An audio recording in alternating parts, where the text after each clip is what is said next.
Hi guys, so today's video is going to be part 1 of the Rhythm of War spoilery chats, of which there will be 5 since there are 5 parts to this book and I wanted to break it up by part. That means that this video is only going to talk about spoilers up through the end of part 1, so if you haven't read past that, maybe you've just read the preview chapters or something, you can still watch this. You don't have to have read the whole book because I'm only going to be talking about spoilers with this first part, and I'm also going to put up a little calendar of when the other parts will go up. If you want to watch those as soon as they're released, you can kind of treat it like an outline for yourself, a schedule for yourself, but of course they're always going to be here. You can read at your own pace. Part 1 was such a whirlwind, so many things happened, so I'm going to try to kind of go quickly through the main things that stuck out to me, starting right at the beginning with the Novani Prologue. Okay, so because this was a preview chapter that people could read, and at the preview chapters they also had chats so that when you were finished reading you could see other people's reactions and thoughts and discuss, and so many people, this part, Novani gets ripped to shreds. Gavilar is so mean to her. I never felt particularly drawn to Novani. I didn't love Novani necessarily. And then in Oathbringer, seeing how she treated Evie in that one, I was like, I do not like you now. At least I didn't like past Novani. So when she was being called basically a gold digger in the prologue, I saw all the preview chapter reactions that are like, Gavilar's so mean. We also see a lot of implications to what Gavilar was up to. I feel like we're finally starting to see the full picture with Gavilar, and I do think it's kind of brilliant how in book 1 we see his assassination from the assassin's point of view, and we're like, poor king guy who's getting murdered. In book 2 and 3, it becomes more mysterious, but also kind of tragic. But then in this one, you're like, dang, he was also vicious. And I like that we're getting more of the picture drawn out for us through these different prologues. Moving now to chapter 1 with Lirin, Kaladin's father. And I liked seeing almost an innocent bystander in a sense, seeing the hero kind of jump in and it being his own son when he's like, great, it's Kaladin, ugh.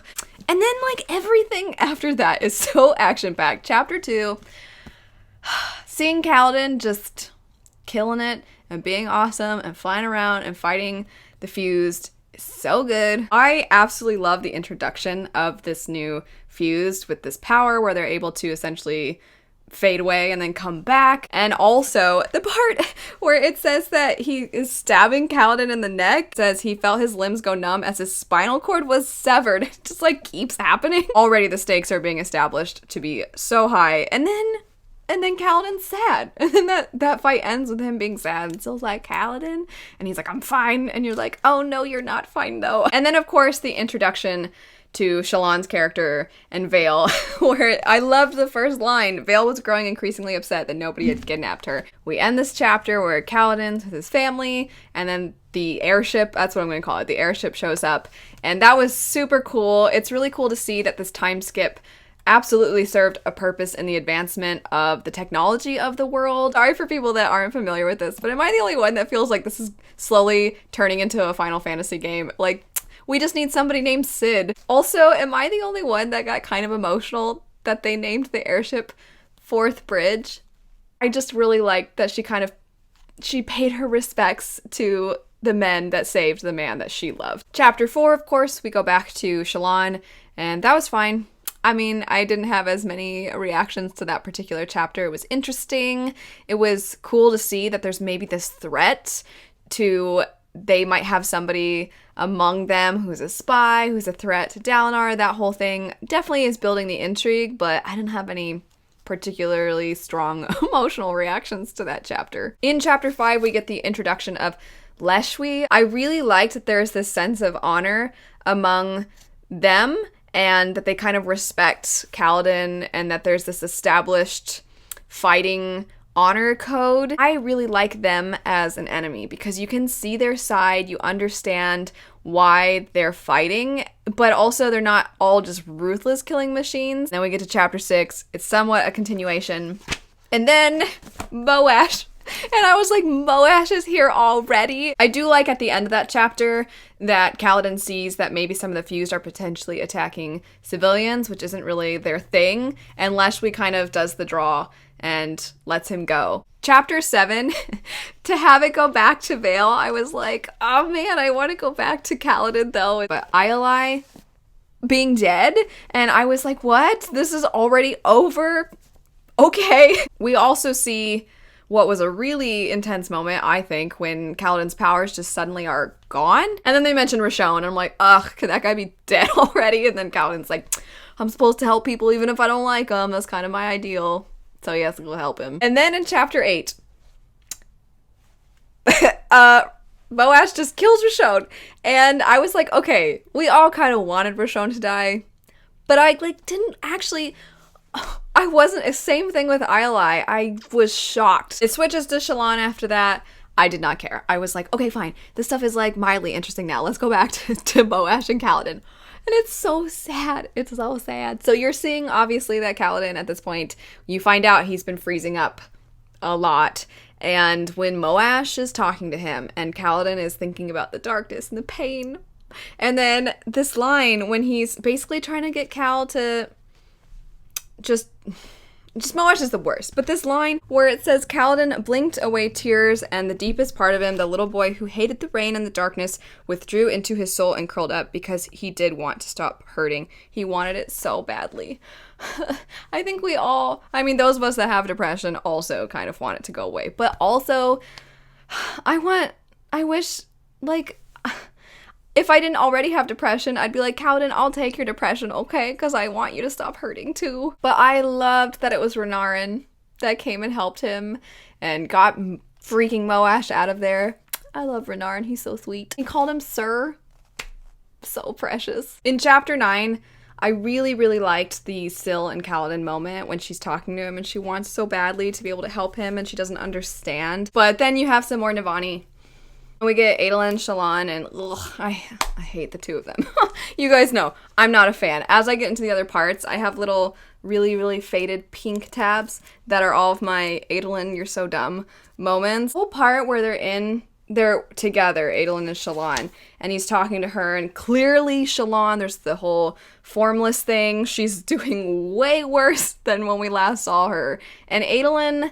when he asks her if he has to worry about her being physical with anybody else, I'm like, dang, how bad is it? And then the part in part 1 that hit me the absolute hardest, the part that chapter 10, I was sitting here, so you're already like, oh no, Kaladin's sad, unless you're a heartless monster and you're like, oh, Kaladin's so mopey. But if you think that that's fine. But I was like, oh no, poor Kaladin. Oh, this is so tragic. This is so hard. I just want him to accept a hug. Can Syl become life-size and give him a hug?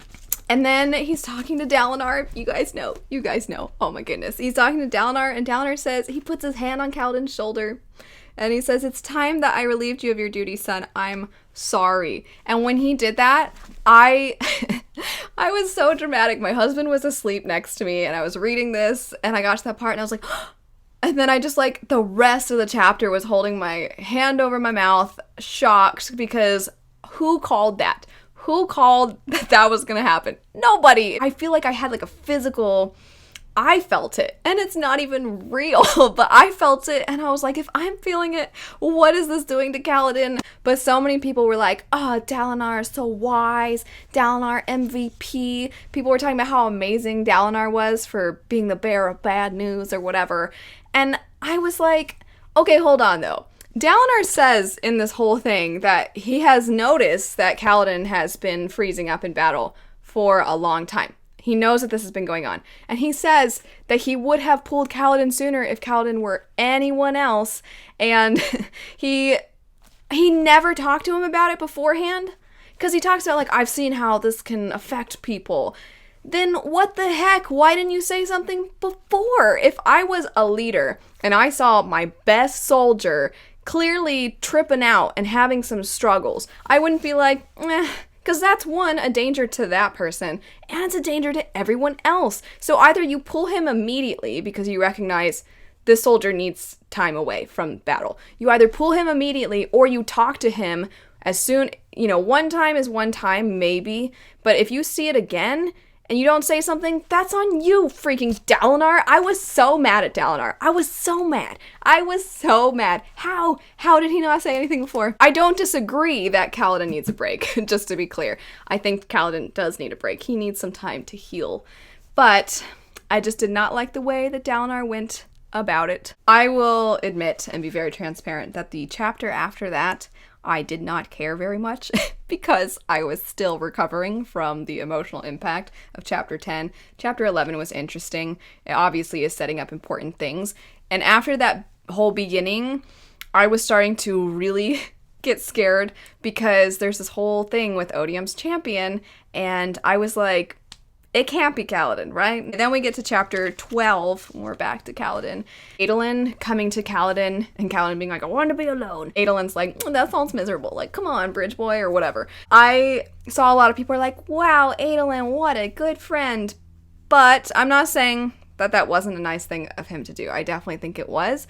But I just want to point out that Syl went and got Adolin. So Syl is the one that I feel like deserves to be applauded here. Kaladin saying goodbye to Rock. I'm like, dude, Sanderson, why do you keep punching Kaladin in the face here? One thing I really wanted to see was Adolin finding out that his father was essentially responsible for his mother's death. That apparently had happened already. Also, evidently, Kaladin had a girlfriend. Chapter 13, and a lot of the things that I have skipped over, which would be the before chapter sections, have to do with the Cosmere, and so I don't feel I can talk about them in this video because while this is a spoiler video for Rhythm of War, it is not a spoiler video for the other books. Chapter 14, I thought was absolutely fascinating, but the thing that I was most excited about, and maybe other people are gonna think this is the stupidest thing, but I really liked that we essentially were introduced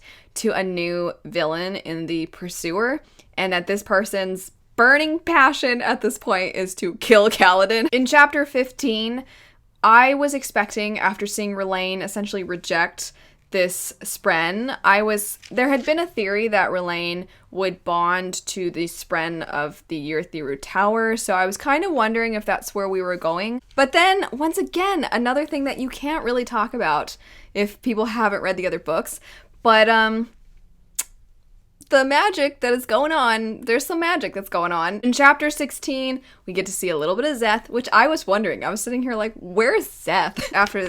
After that, I was kind of like, I don't really care about this other stuff as much. Chapter 17, I was just kind of along for the ride. I was soaking in what they were saying. This is clearly prep for the rest of the book. And I know this is so dumb because obviously they're talking about getting the homeland back and battle plans. And I'm sitting over here like, what's up with Wit and Yasna? I really liked chapter 18. It's a quieter chapter, but it's so much more personal, and seeing Kaladin with his family. Does anybody feel like they sometimes forget that one, Elhokar has a son, because he was mentioned briefly earlier, and then that Kaladin has a little brother, like these little baby characters, basically the really small children characters. It's just kind of like, they exist, but they're napping now. After that, we get our last chapter of this first part. And again, it's a quieter chapter. It's a chapter that's definitely setting up for the rest of the book. It doesn't end with a bang, I would say. It's kind of a nice stopping point. I thought that this whole first part was the best beginning to a Stormlight Archive book. I'm just so excited to get to finally talk to people about this book now. But anyway, thanks so much for watching. I hope you have a lovely rest of your day, and I'll see you all later. Bye.